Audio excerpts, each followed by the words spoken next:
Okay, let's just start and then people will join and we'll hop on the discussion and the question I sent you, Drew.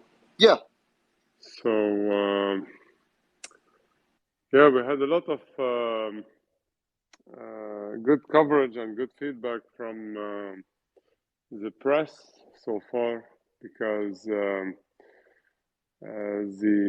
Yachts World magazine and then the NFT Evening article and the French article, I think it's Cryptonote. I've also just finished an interview with Decrypt.co, a journalist from there.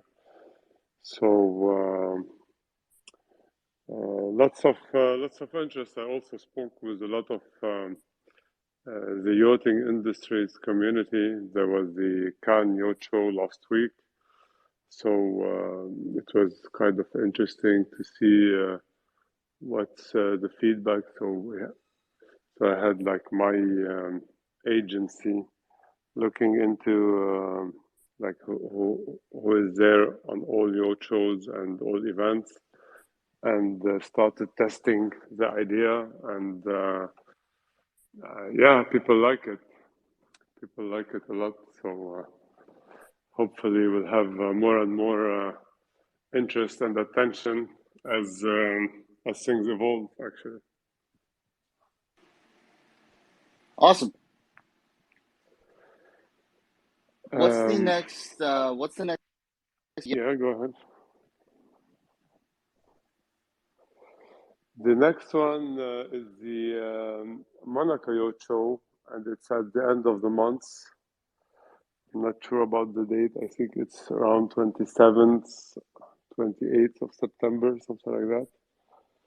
And this is like a real big event. So the two main events are in the yachting industry is the Monaco Yacht Show and the in Florida, the how do you call it? Flodder Lake Yacht Show. I've never been there. So why is Monaco like the yachting like capital of the world?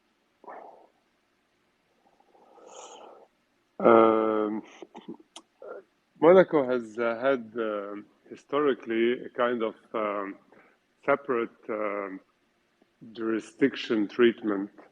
So it was part of France, it was part of Italy initially, and then they negotiated to be independent. There was like the Napoleon Wars that invaded all Italy, and then this region was never known what it was. So they managed to have like a kind of independent jurisdiction, which allowed them to have like to attract capital and to attract people by first having a tax treatment that is quite unique. So it's a little bit like Dubai for Europe, where you have zero tax for non-French residents, and also all the legalization of activities that normally would be very limited and very concentrated. So they are very famous for their casino. It's one of the most symbolic in Europe in terms of size and in terms of prestige and in terms of high rollers. So it combines like Vegas and Dubai at the same in the same place, and it is very small. So the real estate price is I think it's one of the most expensive in the world because it is very small. So you have a lot of multimillionaires and billionaires that want to profit from the tax treatment and from the high roller lifestyle. And all over Europe, this is like the main destination to do it. You have some other jurisdictions, but not as nice and as efficient as this one. And also, of course, they did very good marketing into promoting the region. So Prince Rainier was very famous, and he got to befriend all the Hollywood stars. He married Grace Kelly, so this was like one of the most emblematic weddings of the past century, basically, and people started to flock all over there, just like the whole prince and fairy tale Hollywood scenario. That what happened in Monaco. So basically, it's also like a kind of dream scenario and dream in the imaginary thought of people. So that's why I would say Monaco is so emblematic. And it is by the sea, so you have all this yachting, and you have like the biggest yachts and all the billionaires parking there, and it's very, very, very successful. Now I find that it's a little bit over constructed because it was so small and the demand was so high. They raised like a massive building. If you look at the French coast, so you go all France, you have some buildings more or less dense, etc., but you have a lot of green spaces. And then in the middle of nowhere, you see like skyscrapers and huge buildings and very, very dense population living on this rock, basically, because it's a rock technically that is the Principauté de Monaco.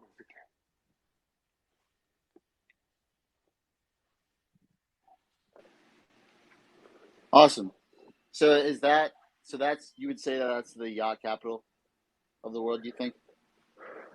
I think so, because when you look at yachting in general, I mean, you can go for yachting all over the world. You have now yachts that have been developed to do some expedition yachting, so you can even go yachting in the North Pole or close to the North Pole, or in the very extreme sea levels and very dense, not dense, but like uninhabited destinations. However, the biggest yachting activity and where you have the most yachts and the most people living the sea experience or the water experience through boats is in this region, basically. And historically, this is where I put my yacht, because I was looking to use my yacht and to charter it. And when I bought it, every single broker told me that you should definitely put it in Monaco, because this is where you have the highest demand for customers that want to charter yachts, basically. So it's 100%. I was hesitating between Croatia, which has a magnificent scenery, a magnificent coastline. You have Greece, that is also amazing. Italy is fantastic, but the highest demand is for Monaco and south of France in general. The French coast is very, very demanded, and because you have like warm temperature in the sea, so it's very nice to swim and to enjoy the yachting experience. And you have a lot of things to do on land, so you have a very mixed combination of onboard amazing experience plus on land, best restaurants. So all the big brands of restaurants you find, international restaurants you find everywhere, whether in New York or in Dubai. You find them also on the French coast, which makes it also like a non-stop entertainment for people that come and spend time there. Got it. So to the project, do you want to talk a little bit about what holders of the NFT pass will have access to? Will they have access to any like events as far as on land in Monaco or anything like that? Yeah, basically, the boat is going to be between France and Italy, and the idea is that the collection will have different levels of passes, and with these passes, you can then access physical and static and dynamic events. So the dynamic events, like the cruising, basically, first of all, I think it's one of the most luxurious experience you can ever have in your life. And I've been to very nice hotels, very nice resorts. You can fly on amazing private jets. Whatever you do, nothing beats that. First of all, because you're in an environment where the conditions are just amazing. Sea, sun, and warm water, toys everywhere, luxurious surrounding all around you in the yacht. We have a crew around 5 people that is serving you, basically. So usually when you go to the most luxurious hotel, you have 2 crew per room, I would say. Here you have like 500% dedicated on you. We have a captain that takes care of like your itinerary. We have a chef that takes care of your food. We have an engineer that makes sure that all the toys are working, everything is deployed in the most efficient way.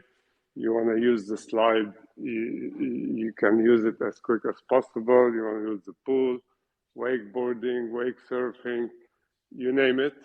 And we also have like stews and deckhands that are there to serve you and assist you in to make sure that you have like the time of your life.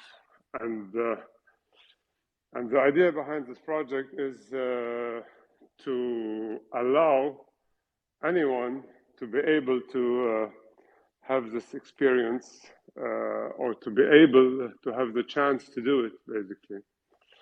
And this is like kind of what Yuga Labs did, but they did it in a different way, in the sense that if you first minted your NFT for I think it was 0.08 ETH when they issued it, then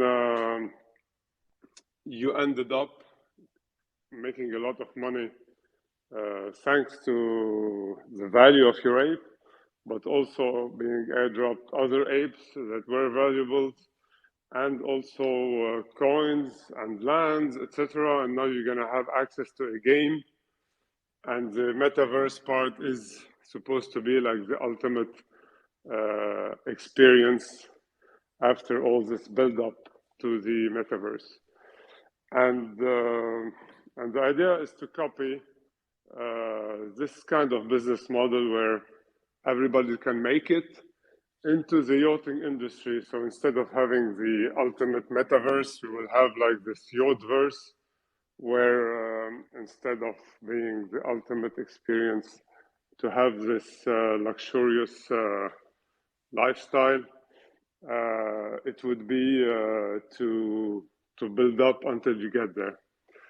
And that's for the dynamic events. Then there are the static events, and we have there's a lot of, in the yachting industry, a lot of events that are organized around ports or inside ports or near ports. Again, in the French coast, you have two very famous events, which are the Cannes Film Festival, and here the building of the film festival is just adjacent to the port. So you have a lot of people who come with their boat to attend and walk the stairs and enjoy the after parties, etc., while at the same time yachting and enjoying the sea, which is really amazing in the Cannes area. And also you have the second event, which is the Formula One Grand Prix, which is in Monaco, and this is like an amazing experience because this is the only Grand Prix. This year you're gonna have it, I think, in Vegas or in Miami, but this is the only Grand Prix that is in the city. So the car are just like passing in front of you because the port is in the city. So you see them passing by, and you have parties on the boats. Every boat has like fully packed music, parties, day and night for 3 days. It's just an amazing experience. The whole city is closed, only people walking and watching the race. And you have also other static events. So you have the Voile de Saint-Tropez, which is a wind race, wind sailboat race, and you have also the San Remo Film Festival, which is the number one music festival. Sorry, the number one music festival in Italy. Every Italian hit in the past 60 years have came from this festival. It's like the most viewed and most followed festival in Italy.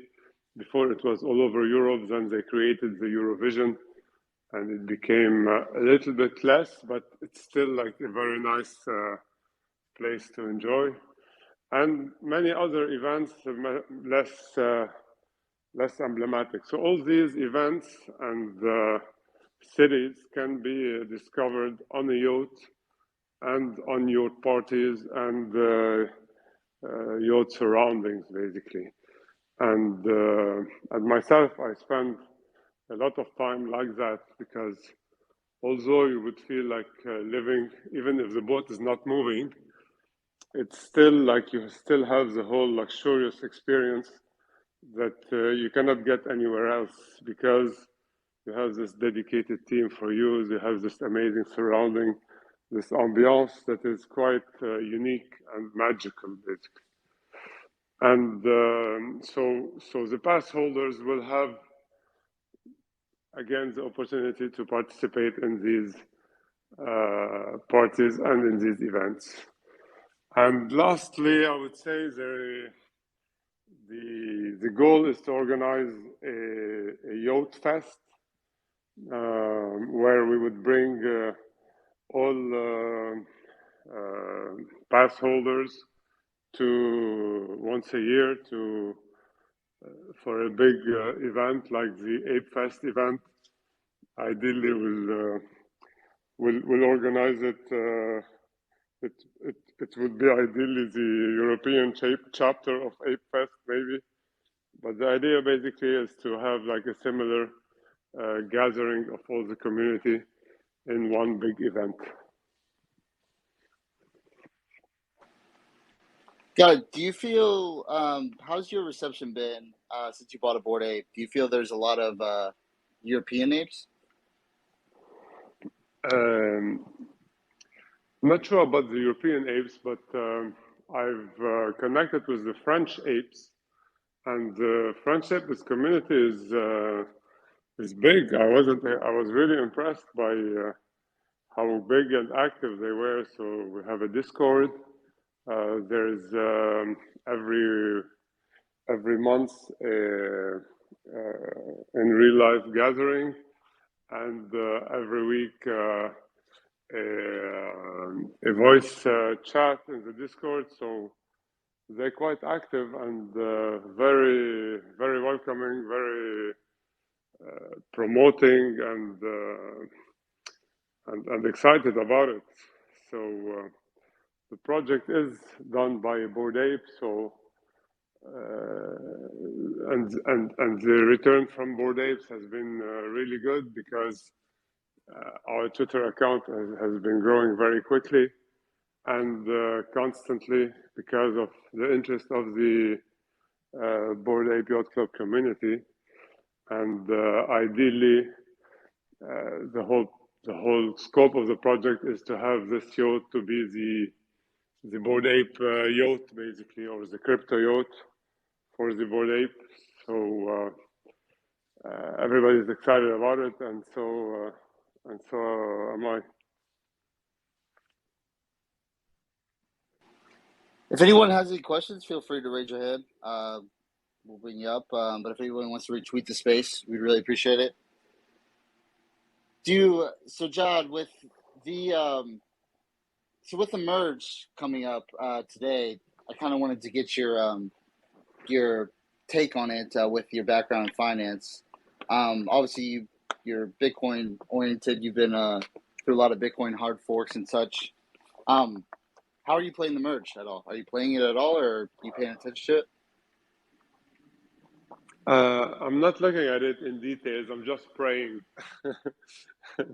praying that it goes well, because I have a lot of at stake, I would say. But yeah, every fork or change of protocol, etc., brings his lot of surprises. So at the end, the most important is that the mountain doesn't fall, basically. But will it change dramatically anything afterwards?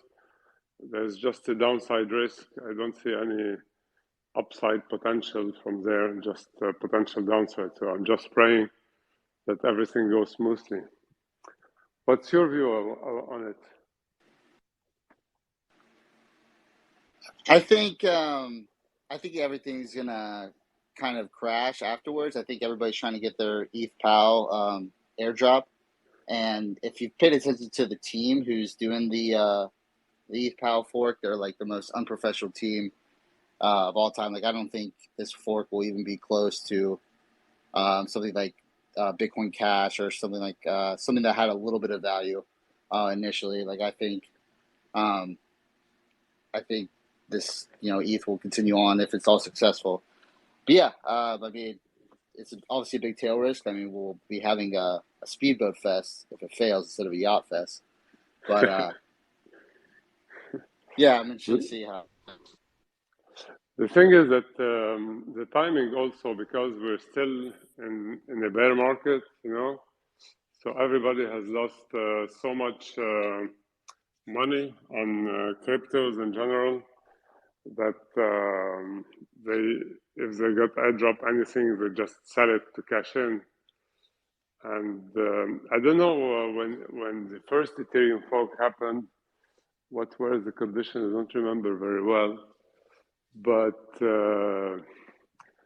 yeah, I see it like very, very much oversold because of the need of yield and cash, and this whole DeFi space blowing up has been also helping of people just to be eager to make a quick buck, rather than risk not making any.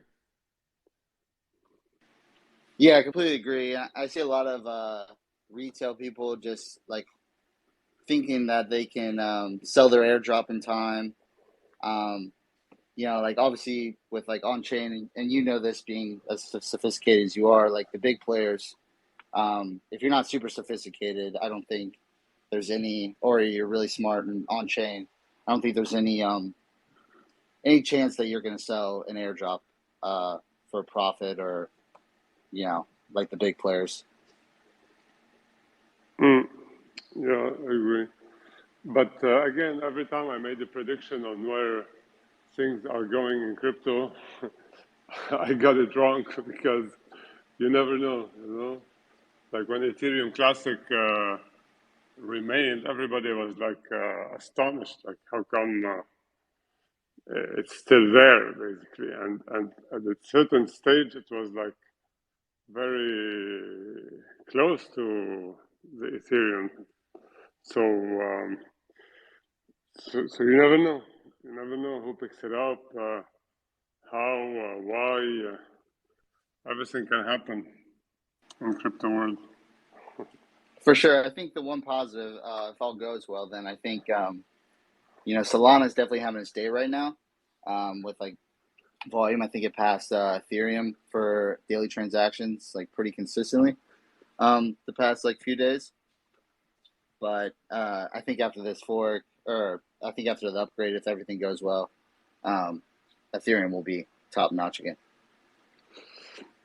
Yeah, that's the thing. I think because also we're in a bear market, people are much more sensitive about the price, the transaction fees, basically, and the gas fees. And I don't feel like the first days after the merge, fees are going to change drastically on a long-term basis, potentially. But I don't see it a catalyst, such a strong gas fee catalyst that would make people come back to ETH after the merge because the gas fees has dropped, basically. On the contrary. Yeah, I'm also curious. I feel like after the merge, we've been looking forward to this merge for like almost a year now. Curious to see, like, there won't be a lot to look forward to on ETH after this. So I'm curious to see what that is. Yeah. So back to yachting. What would you say? Are you anonymously in the yachting community? Like, what would you say the typical yacht owner? Like, what do they do? What's like their background? I guess. Yacht owners are very diverse in terms of background. What they share in common is a kind of appreciation of spending time on a boat, basically, and especially when you go to the yacht part, not the sailing boat or the speedboat part. I mean, these are very interesting activities. Also, I have both. In fact, I have a speedboat and I have a yacht. So the yachting part is there's this luxurious experience that I was describing earlier, where you have like a real feeling of having an exceptional experience, and it's really the first time I went on a yacht. It was really amazing because you can go on one beach, spend the day on your yacht, basically 50 meters away from the beach. Okay, and then you can swim to the beach and then sit by the beach and watch the sea.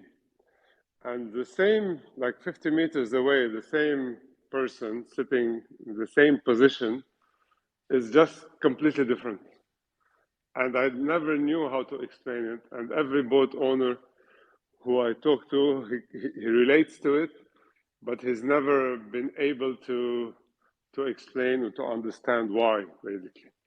So basically, once you have sitting on the right side of the sea, basically, you cannot go back and sit on the sandy part, basically.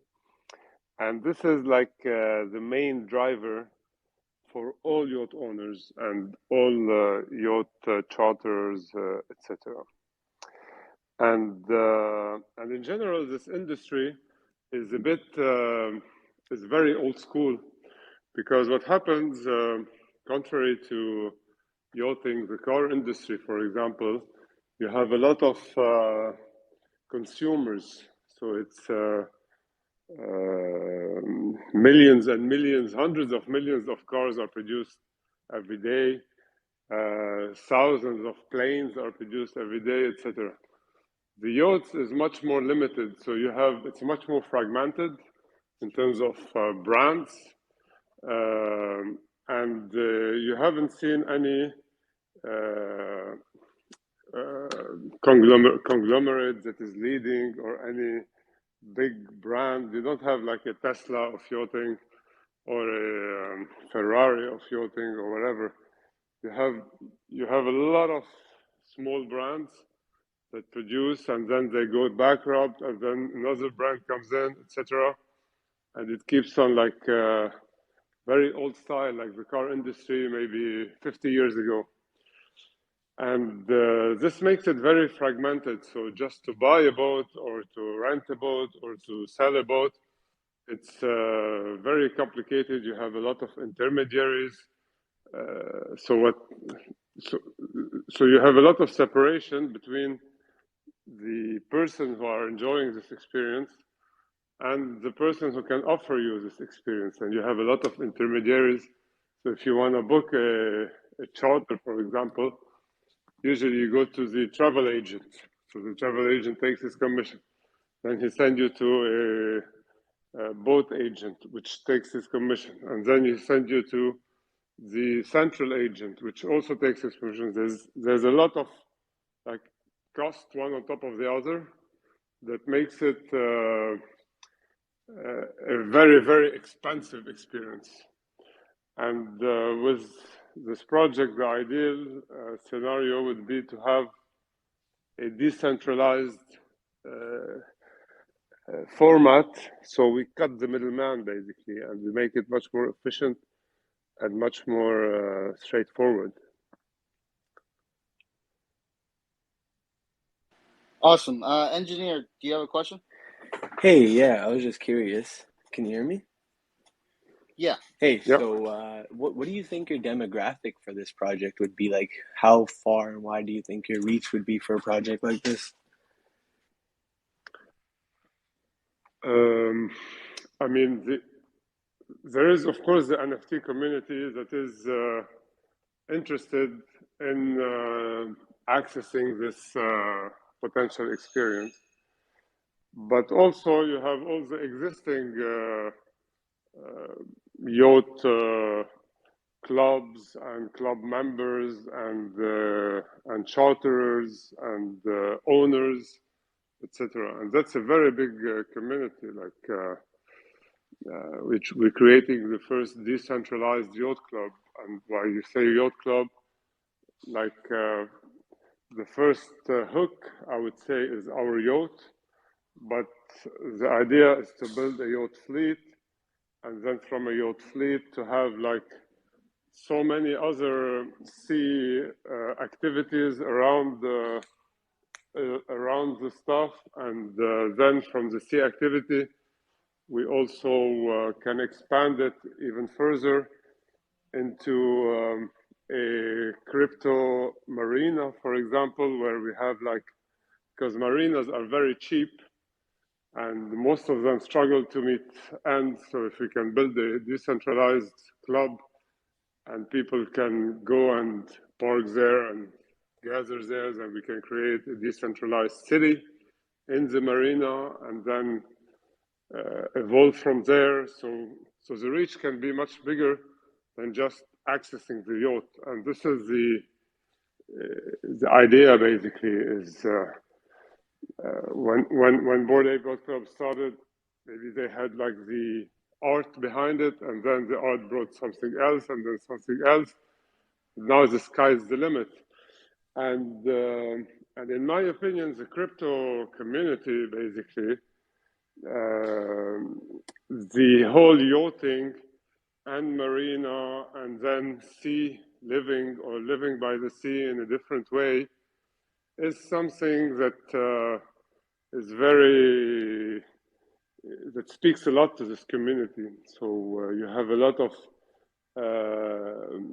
failed attempts to create Bitcoin cities and Bitcoin countries and crypto islands, etc. And in my opinion, marinas and yachts can be a nicer and easier kick up because it's a nice place to live. Usually by the marina, it's a nice experience. And if you look at it long term, you can see very well like developing much more from this strong base, basically. I totally agree with what you're saying. My question also stems from being an American. For example, if I wanted to adventure, like get an experience like the one that you're describing, would that be an opportunity that's location specific originally, like you're saying, and then expand? Like, would the expansion be somewhat considered into the United States? Because we do have a large demographic of apes and project members who I know, like, I could speak for a few friends when I mentioned this to them that would be interested in this experience, but it isn't as readily accessible to us being in the United States, if I understand correctly, at the initial stages, right? Yeah, I mean, the base is Monaco because this is where we have the most common people, so everybody can relate to this destination. We have basically a very big American tourism that comes every year, but the idea is to have a decentralized. So the idea to build a fleet is to be able to have boats, other boats, and other boat owners make their boat available to the community. And the way we're gonna do it is to have like each boat owner or yacht owner can join the community and offer his yacht to the community through the passes. And the way it's going to happen is that you have a lot of yachts in every marina where you go that are empty. So usually when someone buys a yacht, 50% of yacht owners charter their yacht or they buy it with someone else. So you have very little people that are just using the yacht for themselves and keeping it for themselves. My estimation is around 50% are using it themselves and offering it to other people. And the reason they do it is to reduce costs, because costs of having a crew, having managing a yacht, you have a lot of repairs, etc., and it becomes very expensive quite quickly. And this is what I did. So basically, when I bought my yacht, the first thing I started is to see where I put it to maximize my chartering chances, so I can use the yacht and at the same time I can make some money out of it to cover part of my expenses. And that's the idea that everybody, like 50% of the yacht owners are doing. But although they are willing to rent their yacht, most of them manage to rent it 1/3 of the time they are wishing to rent. So if you're using, for example, your yacht in June and July, and you want to rent it in August and September, you manage maybe to rent it for 2 or 3 weeks, depending where you are, etc., and the others remain empty. So in every single marina, when you step in today, you have a lot of yachts that are available for rent that are not getting any clients because there's more yachts than there is demand, and they are just sitting there doing nothing. And the idea is that each one of these owners can offer these empty days, okay, for the community. He will get our yacht coin, so will be the currency of the community in exchange, and he will be giving the yacht 1 day, 1 week, whatever, to the community. And that way, everybody can bring his yacht, and everybody in the community can hop on and check live what are the yachts available, etc., and where I can go and where I can spend some time, etc. Yeah, And that's been. Go ahead, John. and this idea, like I had it even before this one. I had it like even before like Bored Ape started, because I lived it. Like I was the one who was renting my boats, and there were some days where I didn't want to use it. I couldn't find clients. It was sitting there. And I had the idea one day to offer it for a charity that I was helping. And instead of me paying money to the charity, someone paid during the charity auction the weekend on board, and the money went to the charity. So everybody was happy. And yeah, so that's how we're gonna make it a full global yacht club, not only about one yacht. It's not like a one yacht club, it's a decentralized global yacht club. So to your point, engineer, that's been my main focus. Reaching out to yacht owners to have, you know, all across the globe, obviously America. We're meeting with one of the biggest yacht owners in Los Angeles today, and then obviously Miami's like the other capital. So that's our goal, and then to incentivize them with our coin. But it's been crazy. All these yacht owners, I think, to John's point about you know, definitely not having all booked up, because they're like basking at the grip. They're like just begging to be a part of this because of the board yacht or the apes. Like everyone wants to own an ape, and everyone wants to be a part of the board apes. So like they've all been like really excited.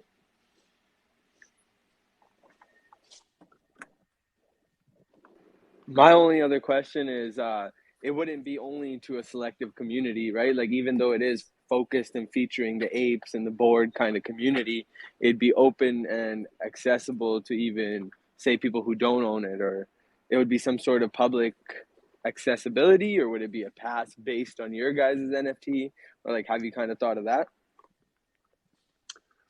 The Bored Ape Yacht Club community will have a privileged treatment, but it won't be limited to them, basically. It will be certainly open to them first, and then to the rest. Because,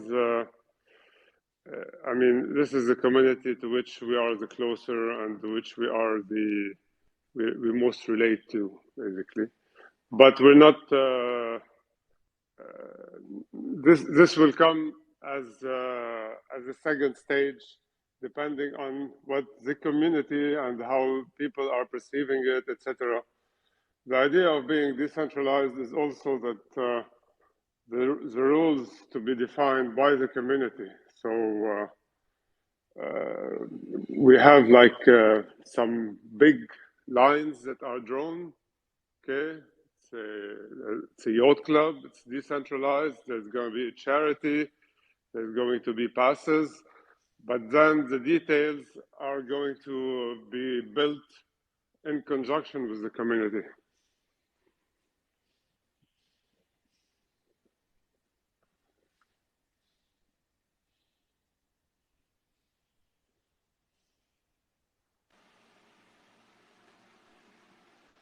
Yeah, we're definitely want to the goal to have as much Web3 leaders as possible. I think yachting and kind of the goal for this project is to create like the best networking group. So apes, you know, other Web3 top projects. I think that's definitely our target audience.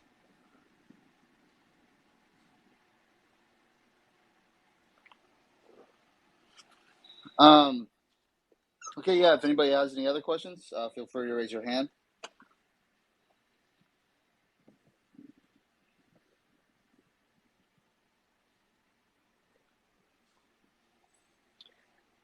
John, I also wanted to ask you, you know, a big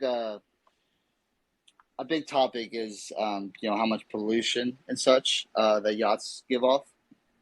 Obviously, you've dealt with this with Bitcoin. A lot of people saying that the same thing. Do you have any plans to offset that, or how we can? Yes, that's a very good question. So first of all, on my yacht, I offset my carbon footprint every year. So I do it with my captain. We calculate how much we spent in terms of fuel, and we buy carbon offsets to offset it.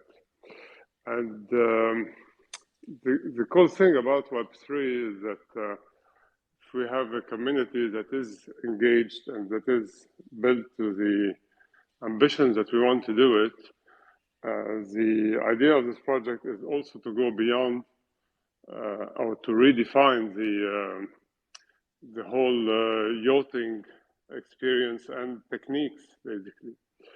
And sea living is something that is, in my opinion, the future. When I'm on my yacht and in the middle of the sea, I'm kind of on an independent island. And with climate change and rising sea levels, we're gonna have like more and more people looking to alternative ways. So you can build like these huge walls and protect against hurricanes and the big waves. And cities all around the world are planning to build big, higher and higher walls, but it's not a sustainable kind of living. And if you have seen the movie Waterworld with Kevin Costner, fast forward like a doom scenario, you have everything covered in water, and we need to live in the sea. So, so for me, this is like also could be a way to find a sustainable living on the sea. And there are already several projects with which I'm in discussion with. There is the Seasteading Institute. There is the Atlas Island project. The Ocean Builders have just released a design of a seasteading type of living, where they built an infrastructure that is floating and stable and high above water, so you're like protected from the waves, and you don't have to anchor somewhere, and you have a lot of like discussions and projects around it. So this also could be the foundation's purpose to develop sustainable sea living solutions. So we have the yachting that is transformed, and we have new technologies that are brought in to reduce the climate impact and have a better sea experience in general.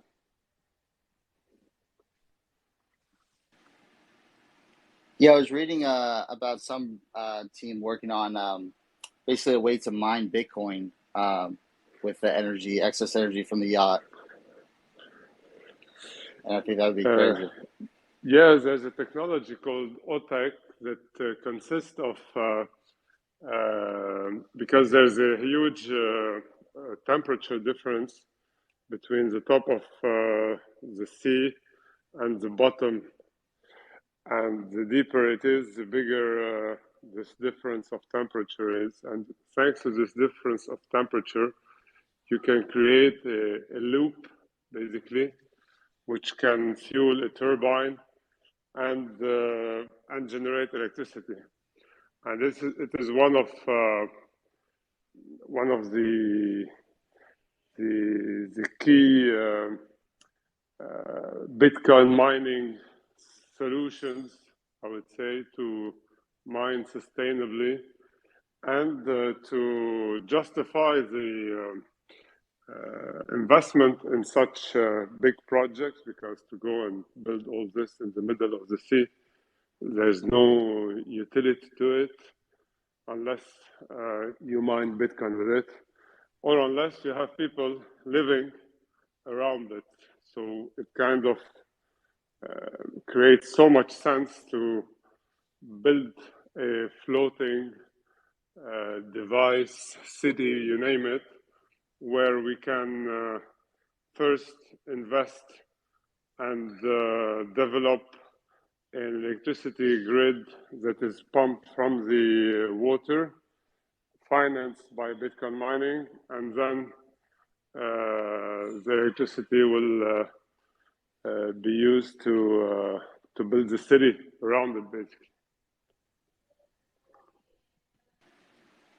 So how far out are we from having our own floating ape island? We'll see. That will depend on the the minting, how it goes. So it's an ambitious project, but I feel like if we can manage to get some apes' attention and build a nice community motivated to get to this goal, we can definitely achieve it. Awesome. Hey, if I can, one more input here, Jad. There's a conference going on at University of Southern California for blockchain. There's a few speakers like the CEO of Coinbase and Anatoly, which is the founder of Solana.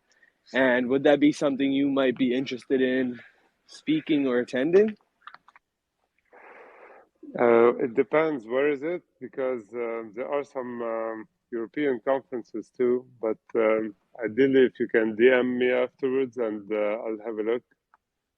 Yeah, sure. It's at USC, which is actually which is a university in Southern California. Yeah, it's first week of I know November. I'll send USC. you the So I'll send you some of that information. We're the ones arranging it, so I could actually I'll get in touch with you through Drew probably or whoever you'd like me to. Yeah, sure. Happy to have a look if it fits my schedule. Thanks for the Yeah, offer. I'm in Southern California too, so definitely would love to attend and check it out. Okay, cool. Yeah, I'll send you guys some DMs here and give you some information and check it out. Let me know what you think and get back to me anytime. Awesome.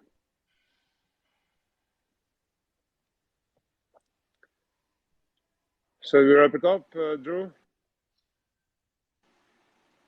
Yeah, we got a request from Ali, so let's call on him. Okay.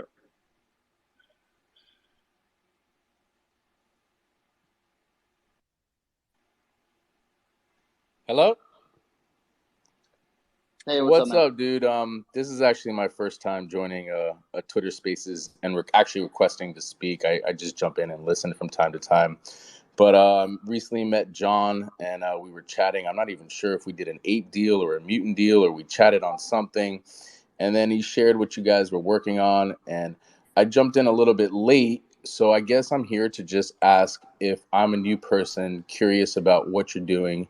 Give me like an elevator pitch of what the concept of Board Yachts is about. You know, like from what I've gathered is it's going to be an NFT for a yacht, and people that participate at some point as your network grows will have access to luxury yachts around the world. Is that my understanding? Correct. You wrapped it up quite well. Sorry? Yeah, you're correct. Yeah, that You're sounds kind of wrapping dope, it man. I kind of on like it. I point. think it's very cool. I live in Miami, so there's big yachting culture down here. So owning a piece of an NFT that entitles you into a community sounds pretty dope. Yeah, that's the idea. Glad you like it. Yeah, I think the main thing is we already have the yacht. Jad already owns the super yacht, so we're not like raising money for the yacht or anything like that. Just raising money to go back into community events and how we can make this, the Web3 yacht and the ape yacht. This is dope. I'm actually literally on your Lady Amanda website, and this is a gorgeous boat. So my first question would be, how do you get others involved, considering the boat and where it's located in Europe? How do you get Americans interested and whatnot? Are you planning to grow that network? Exactly, yeah. So we're gonna have other boat owners. So we are showcasing what we're doing with our yacht, and then we're gonna invite owners, yacht owners from all over the world to do the same, basically, and to offer their yachts to the community. Very cool, man. Very cool. Well, I'm definitely going to be watching and wishing you guys well. And it's always an exciting journey creating a project. So I've never done that myself, but definitely wishing you well on this. Looks very well done, and website is very nice. So kudos on that. Thank you, and your ape looks very nice too. We'll be happy to welcome him on board. Yeah, I love my apes, man. I love my apes. I got in, I guess, mid early and just did a whole bunch of trading. I'm known in the Discord channels as a trader, and got my way up to a gold ape. So we shall see where that journey takes us. Great, and feel free like to comment and give us advice all along. Like I didn't like this, I like that. I mean, this is like a decentralized yacht club, so we need like as much input as possible to take it in the right direction. Yeah, man. I'm gonna make sure I book a trip out to France, and I'll sample the product. But yeah, I'll check out now. But wishing you guys success, man. Thanks for having me on. Thank you. Bye. Hey guys. How you doing, Hello, man? yeah. Hey. I'm from Ape Club here. Thanks for letting me speak a little bit. Yeah, actually, I just checked. John, I think you already jumped into Ape Club, right? Did you manage to Correct. Yeah, on board? Yeah, that's yeah. true. Okay, great. Yeah, so I just wanted to hop in and you guys are like building something for the apes, right? So, the ultimate yacht experience. And it's actually very cool industry, especially in Miami, as Ali just mentioned, because I spoke with some people from Miami and they are all getting interested in, somehow incorporating NFT technology into, yacht renting. So, if you guys are positioned as, Bored Ape Yacht Club holders, uh, and the network, the community here is very strong, I think that you should definitely, post your project on the Ape Club. I don't know if you already did that or not, but imagine that, by using our platform, you can basically take your project and share it with other apes. So every single time that someone, checks in, firstly in Miami or somewhere else, they are able to, I don't know, maybe connect with you guys and, book it or help you expand the whole network. Because I believe that, many people from the ape community are wealthy individuals who are always happy to invest in new kind of things and expand their portfolio. So that definitely would be a cool idea. Sure, we'll do it straight away. Gray, you're on top of this. Sorry? Gray is our Discord guy, so he's gonna jump in right now. Oh yeah, definitely. Happy to help you guys with, anything related to, posting your project. And yeah, I guess that the whole community can take advantage of the fact that you would post it here. So Definitely. that's a great initiative, by the way. Thank you. I'm glad you like it. Yeah. And yeah, maybe by taking a chance to ask some questions, guys. What are your for like developing the whole idea? Because I'm currently on your website. And do you have any specific goal in mind when it comes to the development? Like, do you want to keep it more like low key, or expand to other communities, or what are your plans exactly? That's Drew's specialty. Okay, Drew, so that's a Yeah, question to you. yeah. I mean, we definitely, obviously yachts are very exclusive and networking. So kind of our ultimate big goal is to make it, this community like the best networking group of all time. But just strictly, so it's not just Bored Apes. They're definitely our target audience. But we also want like Web3 leaders. If you're a builder who can't afford or can afford a Bored Ape, who can join the community, we definitely want to have you join the community as well. So we're going to kind of have a tryout type thing, with some of the passes, where we're just going to give away for free to join the community if you're, a big builder in the space. Yeah, that's like basically the goal is to make this yacht in this community, like the ultimate Web3 networking and building group where people can just come, founders can come, shoot off ideas off each other, and just take this space as far as possible forward. That's cool. That's cool. Got it. Yeah, sure, guys. So, yeah, just DM me. I can help you with pretty much everything related to posting your project there.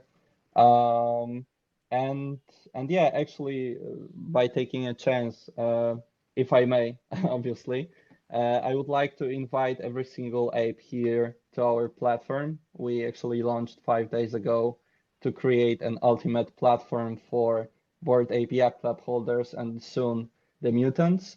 And yeah, actually, we are allowing apes to onboard manually without connecting your wallet to the site, which is, super safe. We are just going through some steps to verify that you are an actual ape holder. And yeah, you can connect with the whole community. So just like you guys, you can reach out to, right now we have over 180 apes in the club. So I'm sure they will be all interested in exploring your project around the world. Okay, thank you very much for your input. I'm sorry, but I have to go, guys. We have to wrap it up. Sure. Next week we'll have another space, so you have to have other questions. Feel free to DM or attend next week's space, same day, same hour. All right, thanks everyone. Take Amazing. care. Ciao, ciao. Thanks, guys. Bye bye.